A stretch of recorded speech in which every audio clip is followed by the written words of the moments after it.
Boa noite, meu nome é João Mauro Carvalho, sou doutor em Ciências Sociais pela Unesp, membro do Laboratório de Política e Governo da Unesp.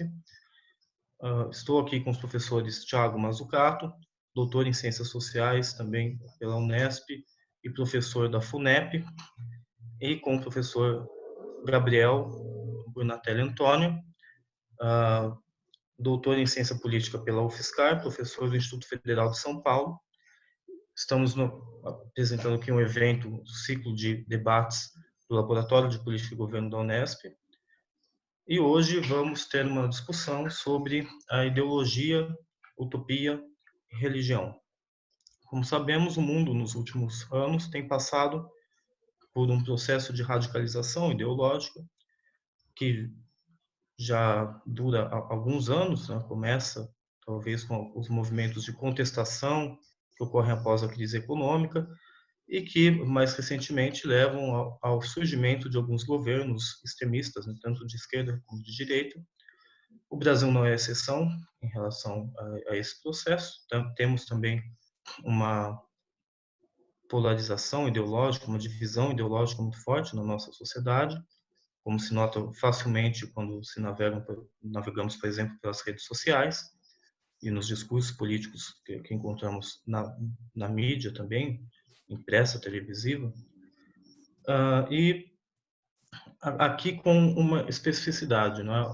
No mundo inteiro temos alguns movimentos de forte caráter nacionalista, aqui no Brasil também, porém aqui também com forte componente religioso. Alguns grupos religiosos que se organizaram politicamente e que trouxeram a religião de volta para a pauta da política, algo que era incomum até alguns anos atrás, voltou com muita força nos últimos anos. Então, a nossa proposta é fazer um debate sobre esses temas, como que podemos compreender essa radicalização ideológica que ocorre nos últimos anos no Brasil e no mundo, qual que é o papel que a religião desempenha ao longo desse processo, se é que desempenha algum, e qual o horizonte histórico que isso possa apontar em termos de construção de uma utopia ou mesmo de nos encaminharmos para algum tipo de distopia, tendo em vista esse momento dramático que vivemos com o advento dessa pandemia da Covid-19, né? Então, esse momento da quarentena é também algo que nos provoca a refletir sobre os rumos da sociedade, portanto, nos coloca um momento propício para fazer esse tipo de reflexão, refletirmos sobre as nossas práticas políticas nos últimos anos. Boa noite, né, Tiago, Gabriel.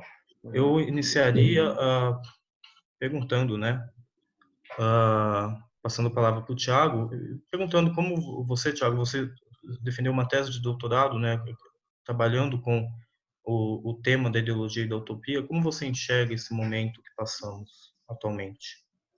Legal. Bom, boa noite de novo. Boa noite, Gabriel, para quem está nos ouvindo também. Falar de ideologia, de utopia, primeira coisa, João, não é uma coisa nova, né? Mas no nosso dia a dia a gente tem ouvido cada vez mais. Eu tenho visto nos últimos anos, principalmente, né, utopia menos, mas a palavra ideologia tem ocupado muito espaço nos debates, né? Seja para falar que os discursos de A, B, C estão sendo mais ideológicos, é preciso menos ideologia na política, como se fosse possível.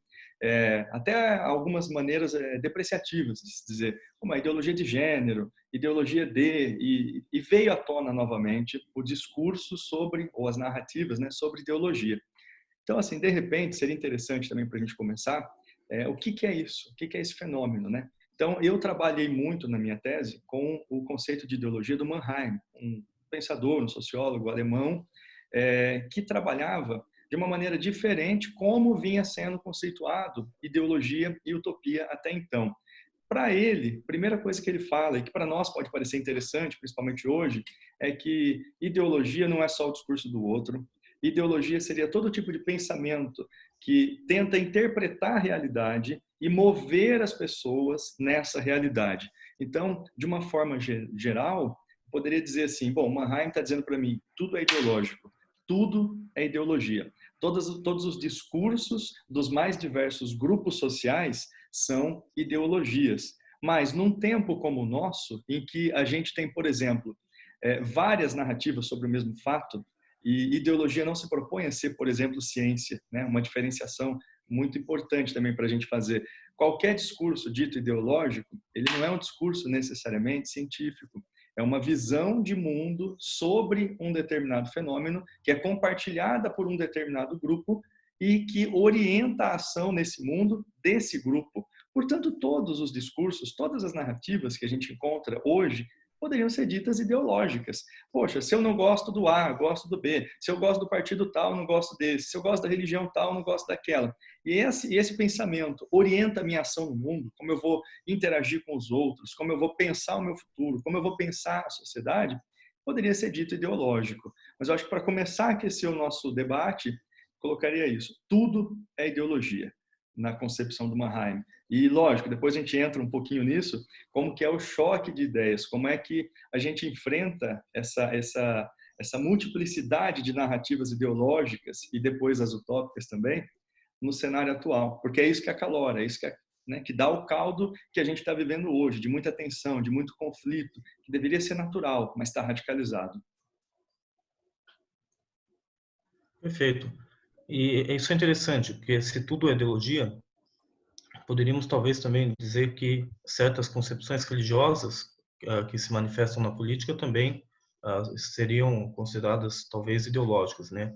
Então, eu queria perguntar para o Gabriel como ele interpreta, né, essa centralidade que o discurso religioso tem adquirido na política brasileira contemporânea, talvez também mundial, para que já possamos começar a tentar fazer um diálogo entre os dois problemas, né? Boa noite, João. Boa noite, Tiago. Boa noite aos espectadores. Né? Bom dia, boa tarde, enfim, né? A quem nos acompanhar neste vídeo.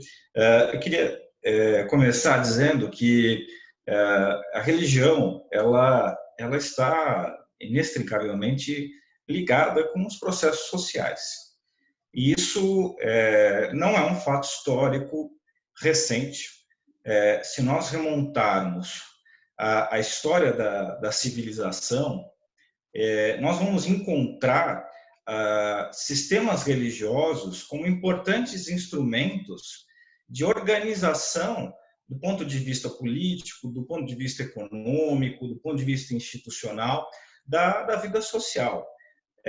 Não é de hoje, portanto, que nós temos ao redor de nós visões de mundo que são orientadas em função de valores religiosos. Na modernidade, quer dizer, no momento em que a ruptura com o mundo tradicional se torna ainda mais pronunciada, muitos sociólogos, enfim, muitos intelectuais que tentaram, de alguma forma ou de outra, descrever esse processo, né, de transformação da vida moderna, passaram a acreditar que a religião passaria a ocupar um espaço menos importante na esfera pública. A isso foi atribuído um nome, né, o processo de secularização, que corresponde justamente a um movimento de diferenciação funcional da vida social. Então, a esfera do direito, da economia, da ciência, do mercado, enfim, começam a se constituir como sistemas que se organizam em torno de seus próprios pressupostos, inclusive axiológicos, valorativos, certo? Nós vamos falar um pouquinho mais sobre isso, né, mais para frente, mas, enfim, a ideia de que a religião estava se afastando, estava, de alguma forma ou de outra, se tornando menos relevante na definição das visões de mundo e da conduta social dos indivíduos, ela foi muito uma corrente, ela informou uma corrente de pensamento importante da sociologia, da modernização, e a partir da década de 60 isso começa a mudar. Então, quer dizer, não é um fenômeno adstrito apenas ao Brasil, né? O fenômeno do retorno da religião, do reencantamento do mundo, para usar uma expressão do importante sociólogo alemão Max Weber. Mas o que acontece é que esse retorno da religião, ou pelo menos o retorno da relevância da religião enquanto um fator político e ideológico que é capaz de mobilizar multidões, coincide com um momento histórico de crise da modernidade. E o Brasil, nesse momento histórico, nessa quadra histórica em que vivemos, e aí eu vou estabelecer um recorte de 40 anos, mais ou menos, tem passado por transformações muito importantes. Seja pelo fato de que, nesse período, nós passamos por um processo de transição de regime político, né? Voltamos ao regime democrático, seja também do ponto de vista de mudança de orientação econômica. Ou seja, a ideia do mercado, não só como um sistema econômico, mas como ideologia, o mercado enquanto ideologia. A ideia do empreendedorismo, da capacidade individual como o vetor do sucesso e da prosperidade, se tornaram extremamente relevantes como ideias-força. E a religião, numa sociedade como a nossa, como a brasileira, que se modernizou economicamente, também se modernizou institucionalmente, mas ainda lida com traços muito fortes, né, de um passado colonial e de um sistema social extremamente rígido e hierárquico, é uma sociedade com grandes desigualdades, né? Entre essas desigualdades está a desigualdade de acesso à educação. Então, o mercado, que é um sistema, né, extremamente sofisticado de regras de construção da conduta racional dos indivíduos, ele passou a ser traduzido aqui no Brasil de forma mais palatável a partir de uma ideologia religiosa, que hoje é conhecida, né, que é mais conhecida, né, digamos assim, pelo público em geral, através do surgimento dos movimentos neopentecostais, que ganham força no final da década de 70. E esses movimentos capturam essa ideia de que, bom, o país está passando por transformações. E transformações essas que estão aumentando, né, a necessidade de os indivíduos serem protagonistas da sua própria vida, de lidarem com os seus próprios problemas. E daí surge, então, uma versão muito peculiar, que não é exatamente nossa, não é tupiniquim, não é brasileira, mas se encaixou muito bem na nossa realidade, uma versão, né, moderna, né, da teologia cristã, que é a teologia da prosperidade, né, que diz basicamente que é possível que os indivíduos estabeleçam uma relação de compromisso ou de sociedade com Deus, uma relação contratual. E por intermédio dessa relação, então, os indivíduos podem, através da sua disposição de buscar, através de Deus, né, a satisfação das suas necessidades ou dos seus desejos, não é? Ou, enfim, a construção, enfim, da sua vida pessoal, essas pessoas poderiam, então, se tornar indivíduos bem-sucedidos no mundo econômico. E é óbvio que esse discurso numa sociedade em que faltam recursos educacionais e falta capacidade de organização, né, racional do mundo, da vida, né, esse discurso ganha força. E a religião, então, não só traduziu isso numa linguagem, né, palatável para uma camada expressiva da sociedade, como também se beneficiou disso politicamente.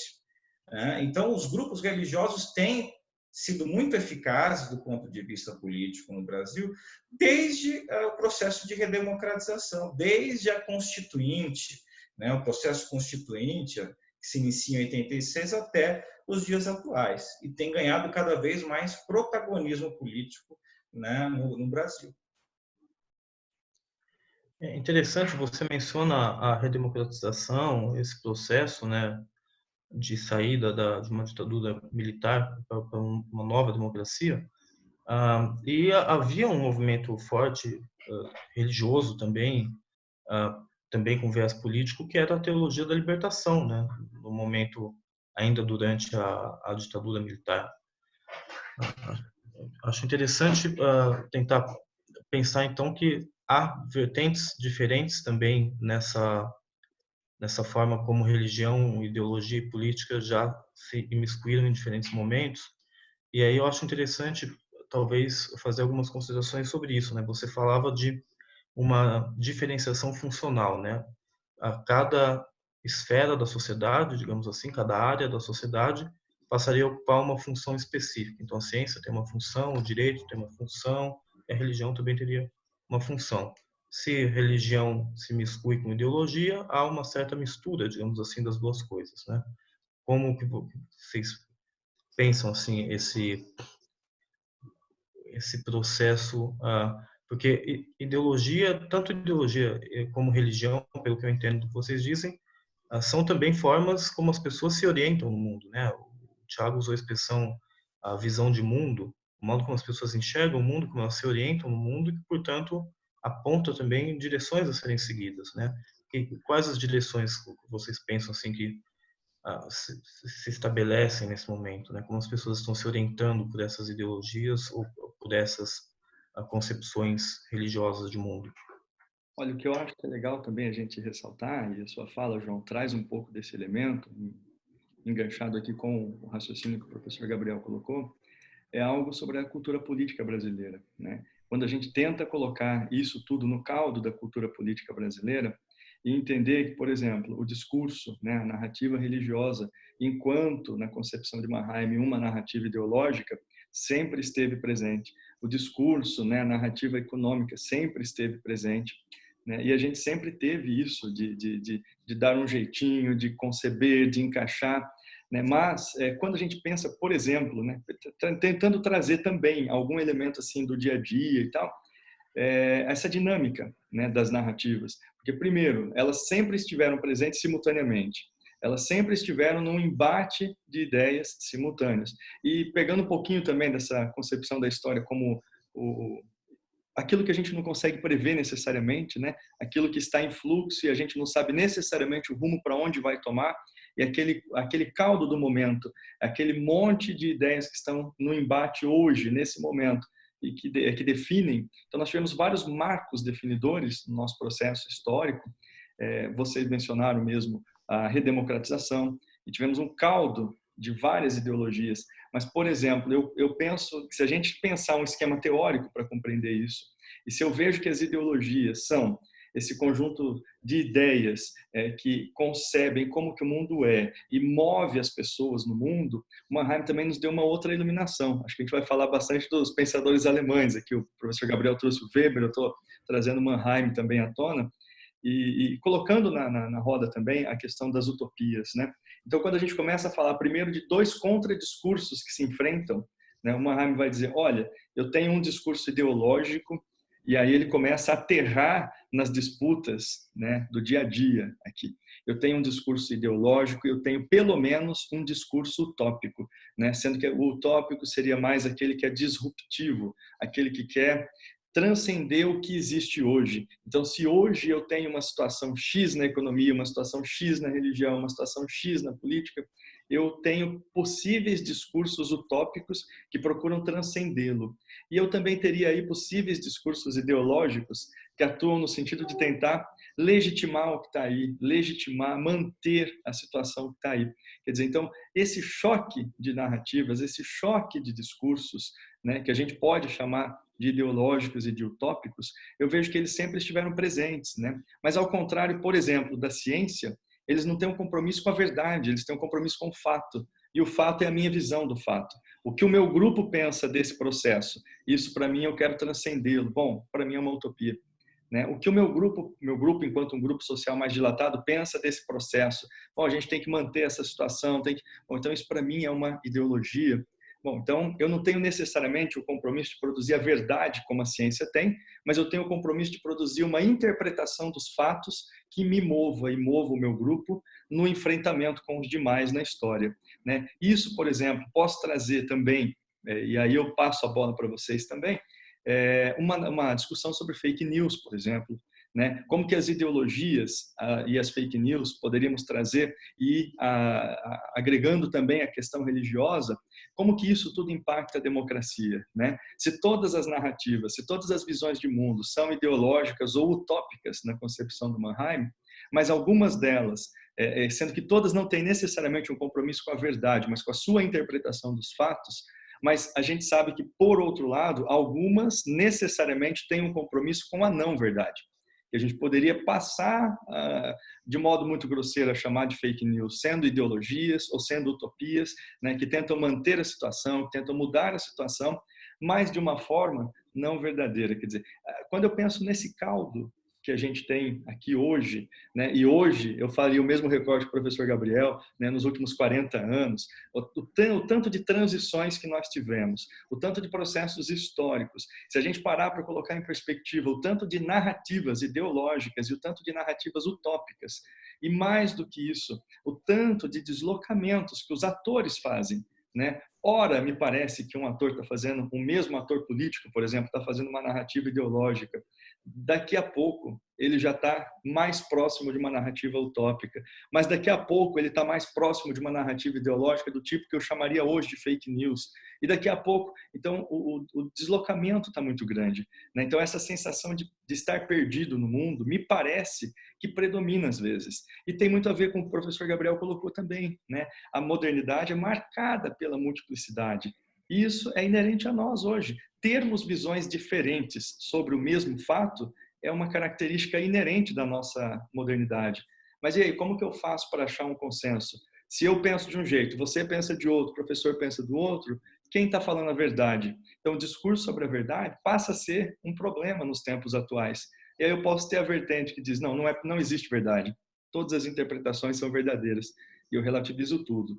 E eu também posso ter aqueles que se apegam à sua verdade parcial como sendo a verdade universal. Eu vou caminhar por um grupo de fanáticos, né, que se agarram tanto a ideologias quanto a utopias, na religião, na economia, na política, em todos os sentidos. Quer dizer, essa crise de identidade, né, que é inerente à modernidade, que é plural, talvez seja um problema para a gente enfrentar. Durante muito tempo, me parece que as pessoas viam isso como solução, né? Claro, quando o horizonte de passado nosso, né, era um período mais tenebroso, parecia que a multiplicidade era um horizonte maravilhoso pela frente. Mas quando a gente já superou um pouco aquele horizonte mais tenebroso, estamos vivendo há um tempo, há 4 décadas pelo menos, nesse período democrático, de multiplicidade de ideias, com discursos ideológicos, discursos utópicos e sem necessariamente compromisso com a verdade, me parece que hoje causa uma certa confusão. E aí você traz para os tempos atuais, né? Que a gente está vendo uma pandemia de dimensões mundiais em que há muitas narrativas sobre o mesmo fato. Quem está certo sobre a Covid? Ela mata? Ela mata muito? Ela mata pouco? Qual é a taxa que ela mata? Tem que fazer isolamento? Não tem que fazer isolamento, né? Tem que fazer lockdown? Não tem que fazer lockdown. Quer dizer, e aí? Eu posso colocar isso num quadro em que eu digo, olha, existem narrativas ideológicas sobre o fato, sem ser no sentido pejorativo, né? Quer dizer, então eu sinto que é possível fazer essa leitura e que isso talvez hoje, sem que a gente tivesse pacificado o conceito, mais atrapalhe do que ajuda. Agora eu passo a bola de novo para vocês, para não monopolizar a fala. Não sei se eu respondi também, João. Eu acabei indo para outros caminhos aqui também. Não, tá ótimo. O professor Gabriel quer fazer alguma observação sobre isso também, essa provocação inicial?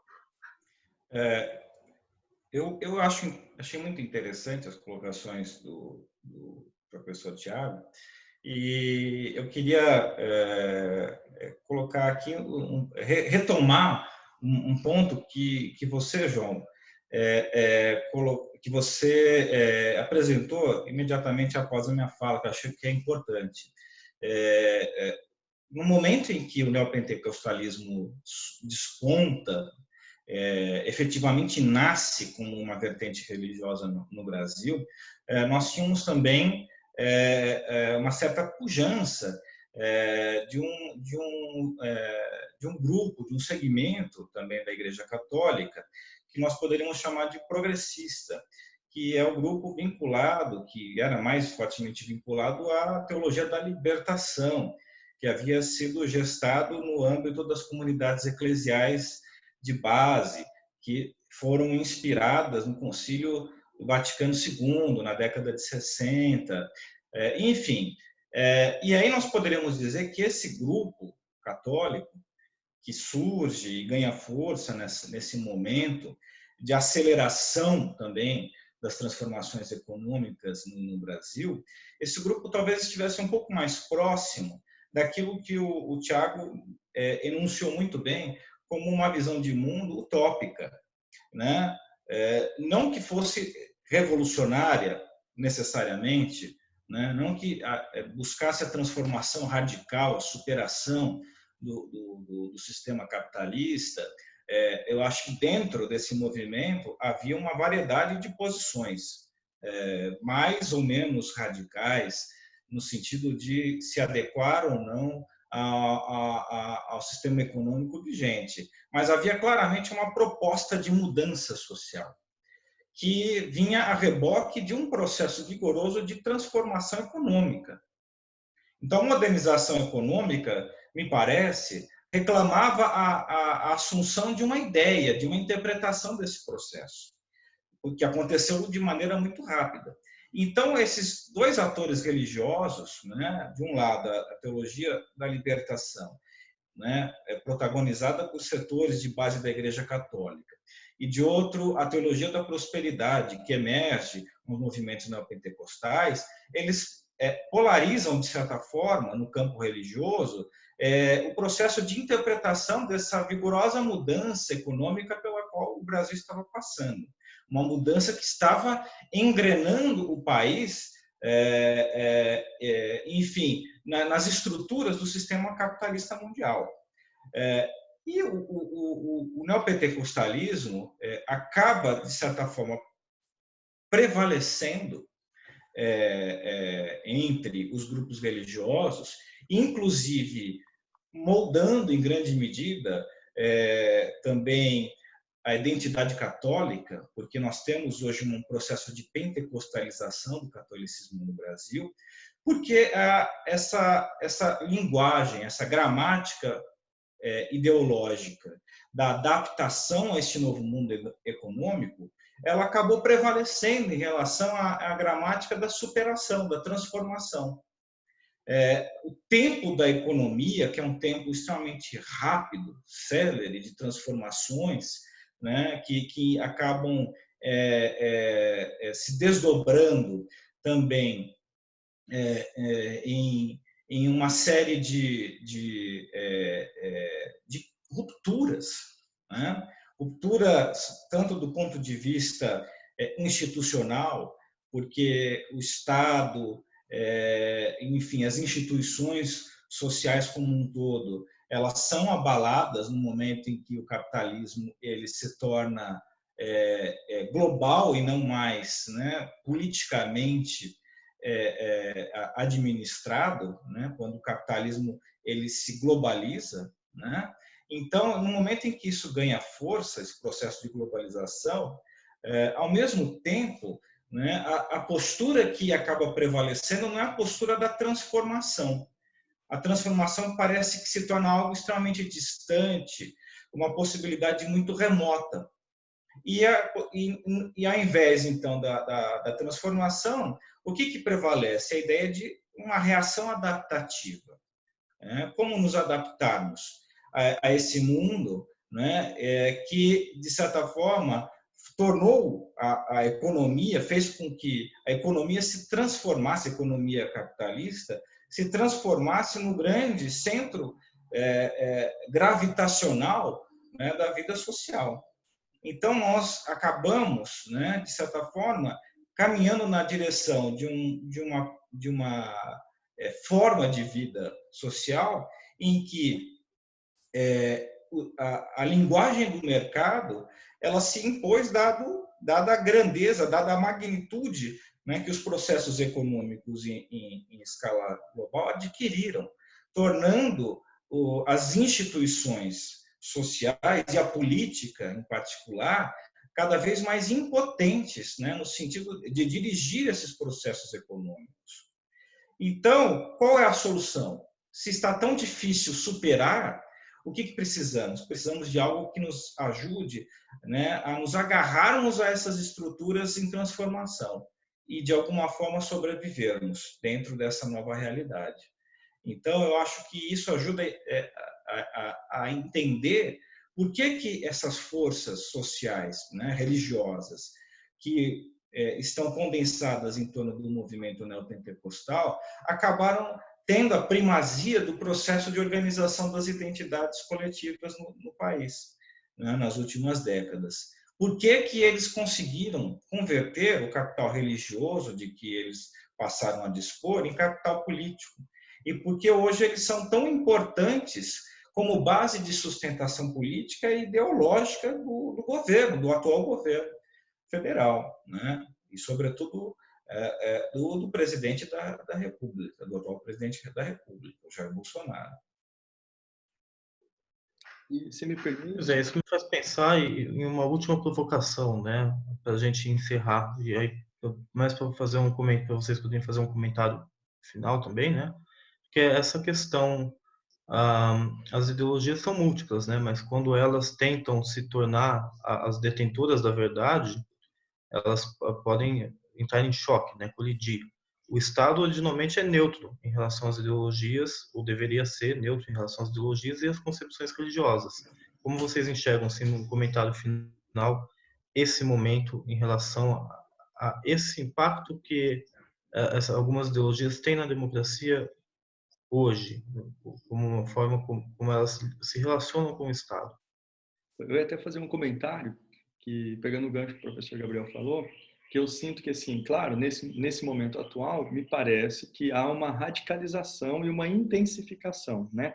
Mas eu sinto que essas ideologias, e principalmente aquelas de natureza religiosa, elas sempre estiveram presentes, né? Quando a gente pensa essa dinâmica, por exemplo, que elas perpassaram da redemocratização para cá, todos os governos, né? Então, a flexibilidade, a maleabilidade dos discursos ideológicos e aqueles, né, em especial de natureza religiosa, tem de perpassar por várias vertentes ideológicas, políticas, né, de governos. Então, passaram por governos mais de centro, passaram por governos mais de esquerda, passaram por governos mais de direita, mas sempre estiveram presentes, né?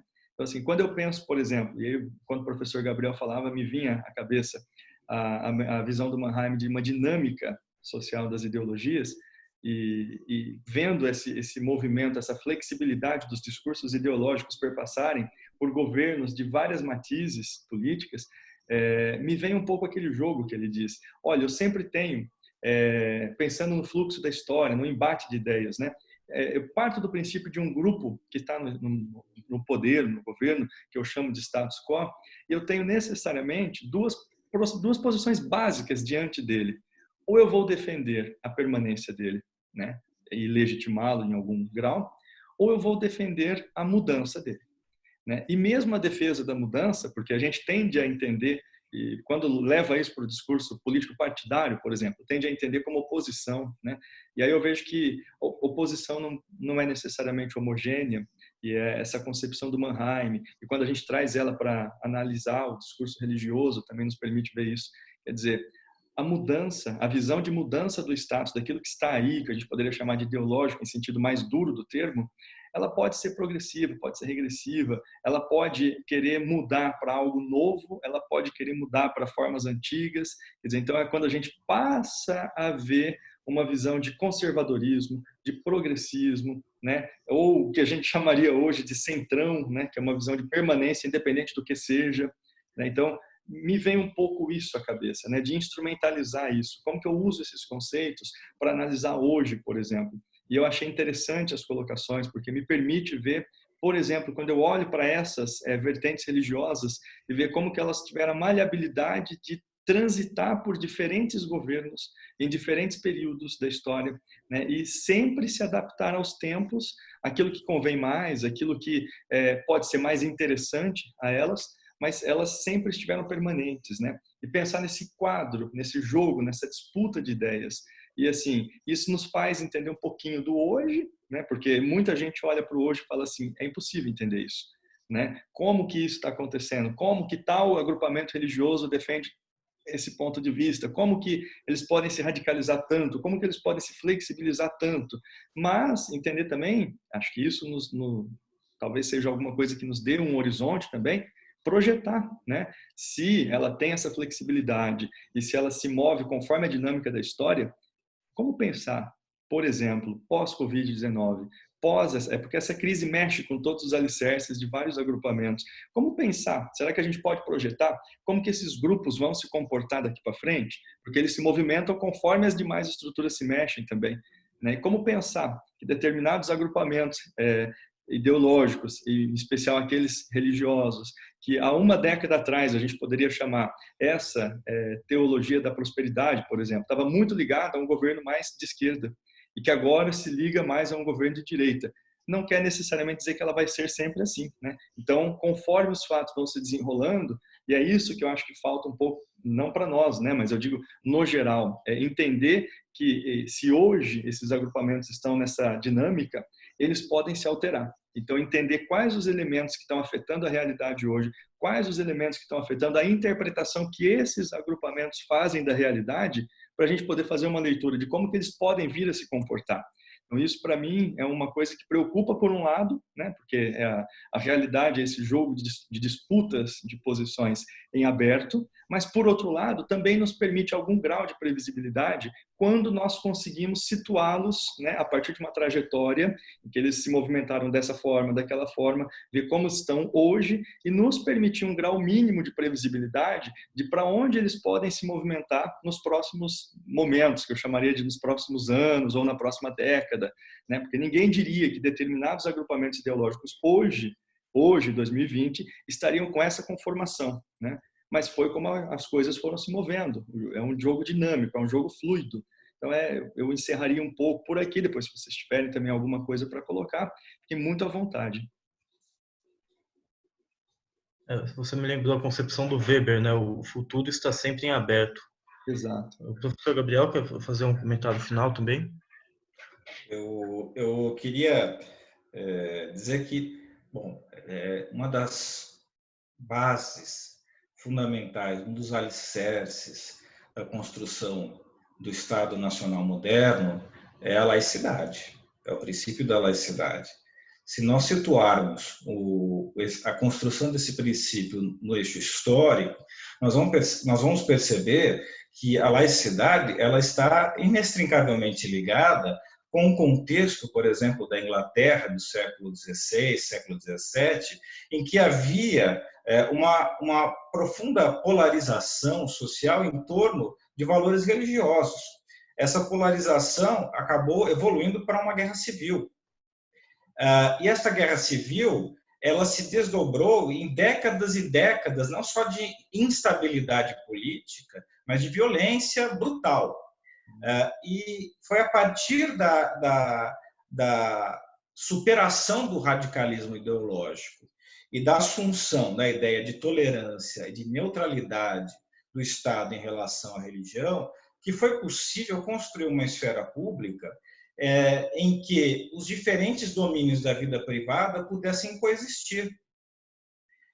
A tolerância, como princípio fundamental da vida civilizada moderna, foi o que permitiu que, de fato, aquelas pequenas comunidades políticas encasteladas em torno de pequenas visões em torno de visões de mundo muito limitadas, circunscritas, né, territorialmente, né, pudessem se tornar, digamos assim, mais cosmopolitas.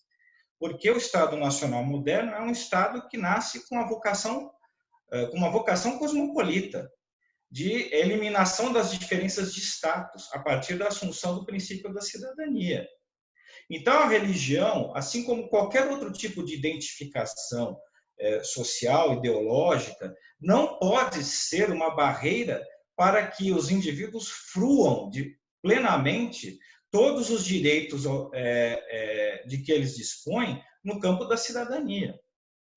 Essa vocação cosmopolita do Estado Nacional moderno é uma conquista civilizatória. É claro que a história é dinâmica, como o professor Tiago disse, e os atores, né, políticos, os atores sociais, vão reinterpretando enfim, o sentido da sua ação no mundo ao longo do tempo. Nada é estático no mundo social, mas certos valores aspiram à universalidade, aspiram à permanência no mundo. Então, nós precisamos, num momento como esse, bastante conturbado, seja por razões muito específicas que estão ligadas à pandemia, mas seja também por uma questão mais ampla, que tem a ver com essas transformações e abalos mais profundos que o processo de reestruturação tecnológico-produtiva acabaram desencadeando, né? Isso acaba gerando um certo abalo, né? Na ideia enfim, aquela ideia, digamos assim, fundamental para o advento da modernidade, que é enfim, de construção de um sentido comum para a nossa existência. Se falta, então, uma capacidade coletiva, né, institucionalmente organizada, para que possamos tomar decisões coletivas, decisões políticas, que sejam capazes de dirigir esses processos de transformação, as pessoas ficam meio que soltas, ficam à deriva. E esse é um celeiro poderosíssimo e perigosíssimo também, né? Porque é um celeiro enfim, de atitudes e de valores que acabam se aproximando do radicalismo. Eu gostaria de fazer uma provocação, viu, professor?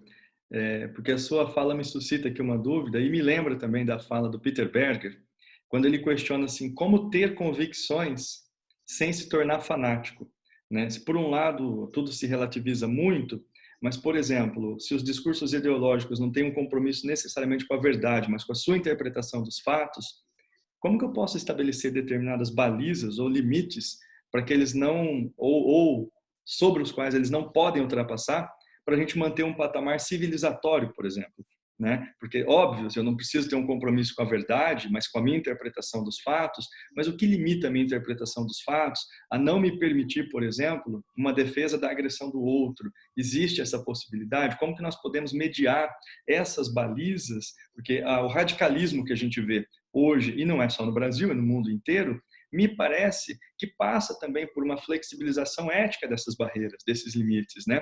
Em que, em nome de um discurso ideológico, de uma visão de mundo, de uma liberdade de expressão, eu enquanto um grupo, me permito transigir com determinados valores, né? E que foram consolidados ao longo do tempo como valores universais, né? Então, o que seriam? Como a gente poderia pensar essas balizas hoje, em tempos de radicalismos extremos? Então, essa é a questão de $1 trilhão, né? Mas, assim, o mundo se tornou mais complexo e tem se tornado cada vez mais complexo. A crise, né?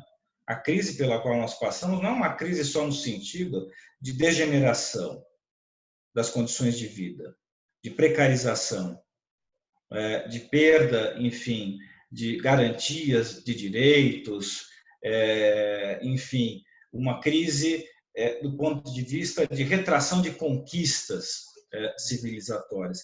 A crise também se refere a um processo de avanço, né, da modernização, que engendrou uma vida extremamente complexa, em que os planos, né, da vida, as dimensões da vida em âmbito local e os macroprocessos sociais em nível global se interpenetram, né?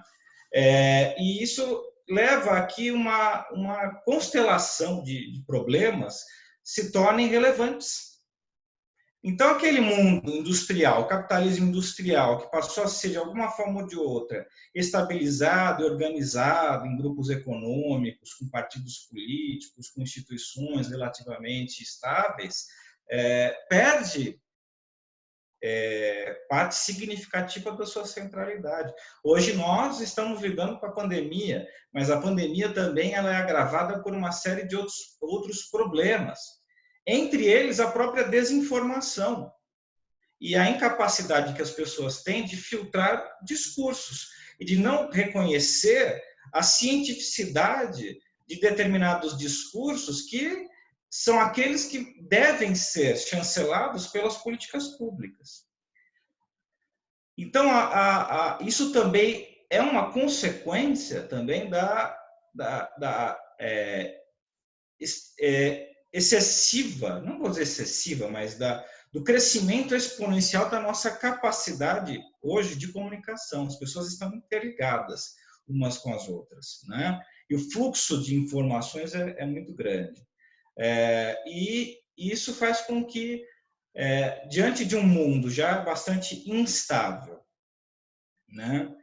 Com uma multiplicação enorme de problemas, e também com uma multiplicação de discursos, né?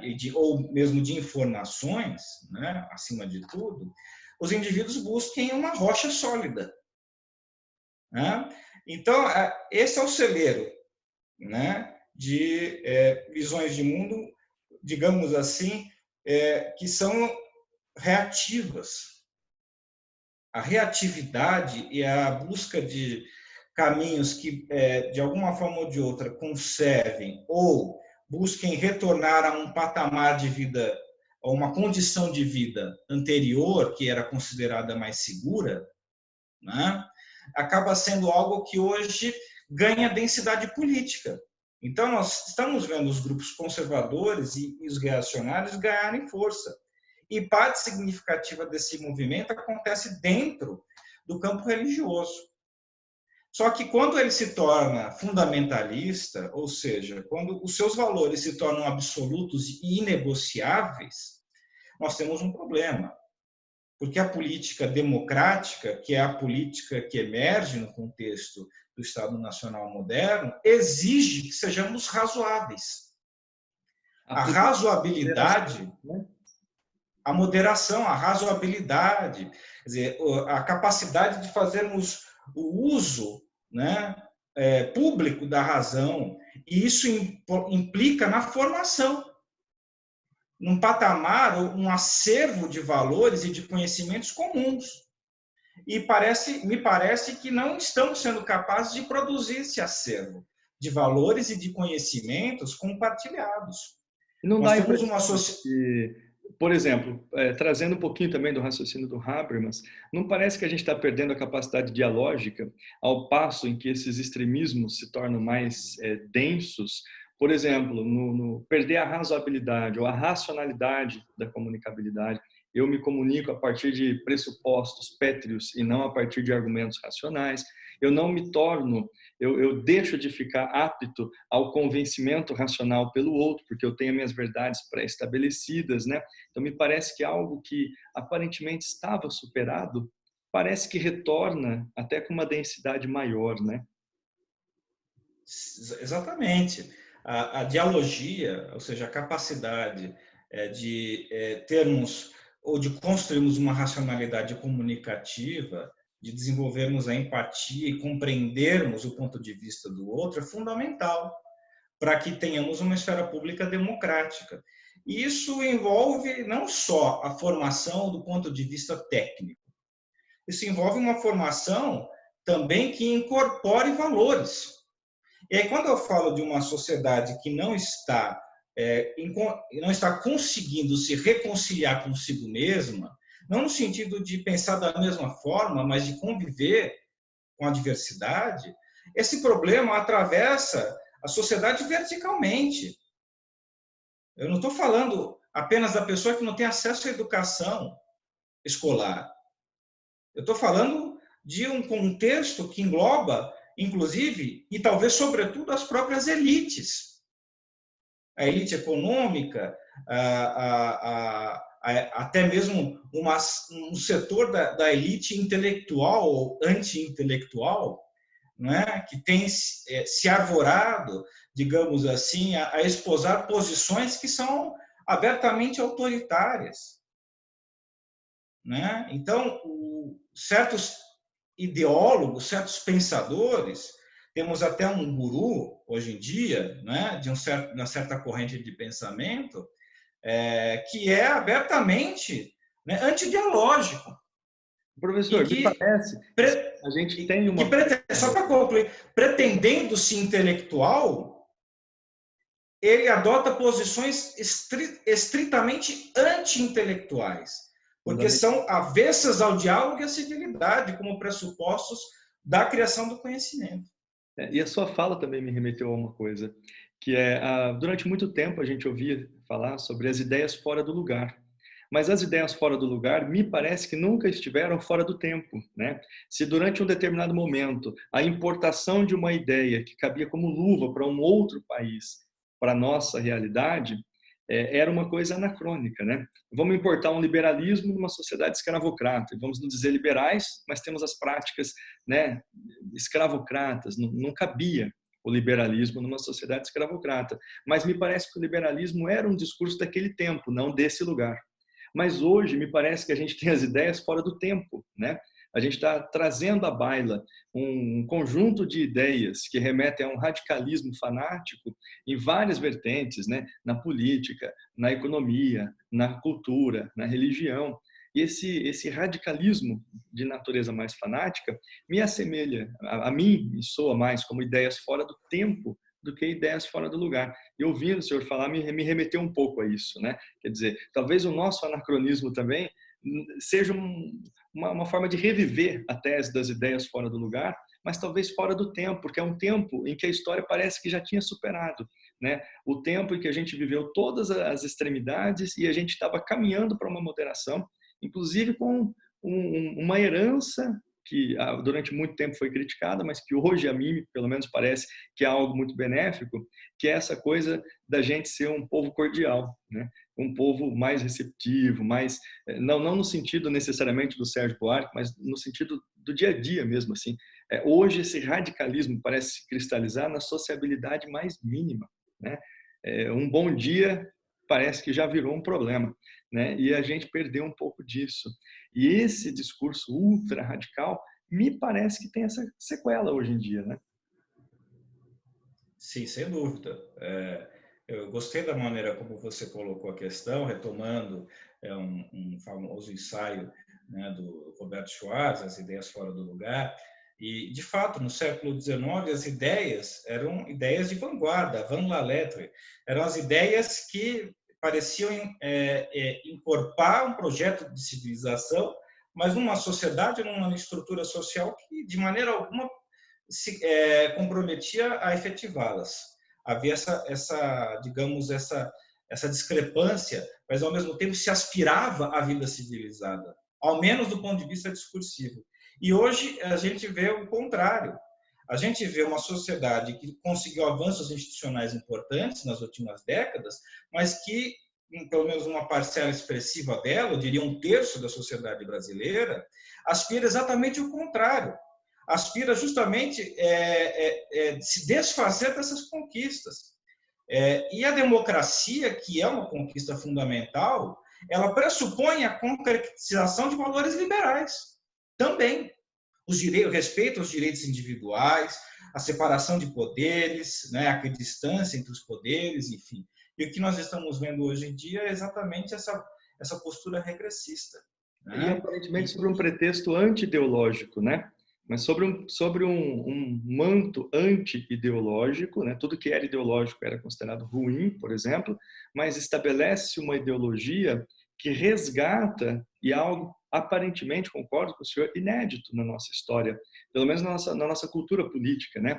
A gente sempre procurou resgatar algo que nos levasse a um além, mas é um além que a gente vislumbrava como algo melhor, né? E o algo melhor, esse discurso anti-ideológico, a mim me parece muito se confundir hoje com o governo, né? Então, assim, olha, em nome de um determinado pressuposto de governo, a gente abre mão de valores civilizatórios, por exemplo. Quer dizer, como que eu posso, para combater um determinado governo X, abrir mão de uma conquista histórica de civilidade, né? A gente pensar, bom, valores mínimos universais. Então, isso parece que está um pouco fluido hoje, né? Mas talvez seja um motivo, o João pode nos podar um pouquinho aqui no tempo, né? Talvez de outros debates que virão, mas é que foram sendo suscitadas essas questões, eu achei legal pelo menos mencionarmos aqui. Com certeza, muito legal o discurso, questões muito pertinentes e que realmente poderíamos passar muito mais tempo discutindo, né? Isso daria material para muito trabalho, mas infelizmente nosso tempo é restrito. Acho que é fundamental reter isso que vocês disseram, né, sobre a necessidade de salvaguardar uma forma política que faça com que essas concepções diversas de mundo possam conviver umas com as outras, né? Como dizia Hannah Arendt, se a política falha, nós caímos novamente na violência, né? A política é justamente o modo pelo qual essas ideias divergentes podem conviver umas com as outras. Bom, gostaria então de agradecer ao professor Tiago, ao professor Gabriel, lembrar que teremos outros eventos como esse, né, outros vídeos produzidos no contexto desse seminário de debates que está sendo promovido pelo Laboratório de Política e Governo da Unesp, que está sendo coordenado pelo professor Dr. Milton Lauerta, que é professor da Faculdade de Ciências e Letras da Unesp de Araraquara. Agradecer a quem tiver acompanhado aqui o debate, desejar uma boa noite, ou como disse o Gabriel, bom dia ou boa tarde a todos que nos acompanham. Até uma próxima. Valeu, obrigado. Obrigado, um abraço.